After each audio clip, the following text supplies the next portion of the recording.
Hi friends, இன்றைக்கி என்ன பார்க்க போகிறோன்னா உருளைக்கிழங்கு குழம்பு தாங்க செய்ய போகிறோம். வெளியே விறகடுப்பில் வச்சாச்சுங்க. அடுப்பு எரிஞ்சிட்டு இருக்குது. இப்போ வச்சிடலாம். இப்போ வேட்டுங்க, அதுக்கப்புறம் தாளிச்சுட்டுக்கலாம். ஓப்பன் பண்ணி பார்க்கலாம். உருளைக்கிழங்கு வெந்துருச்சாங்க. நல்லா வந்துருச்சுங்க. அதை இப்போ தண்டையில் இப்படி நசுக்கி பார்த்தா வெந்துருச்சு. இப்போ இது எல்லாம் ஒரு பிளேட்டில் மாற்றிக்கலாங்க. இந்த மேலே இருக்க தோல் எல்லாம் தொளிச்சு எடுத்துகிட்டு வந்துக்கலாம்.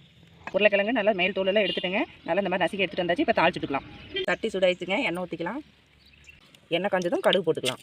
கடுகு வெடிச்சிச்சுங்க. இப்போது வெங்காயம் கருவேப்பிலையும் போட்டுக்கலாம். இப்போ 4 வரமிளகாய் கிள்ளி போட்டுக்கலாம். போட்டு கிளறி விட்டுக்கலாங்க. கிளறிட்டதுக்கப்புறம் தக்காளி சேர்த்திக்கலாம். தேவைங்கிற அளவுக்கு உப்பு சேர்த்திக்கலாம்.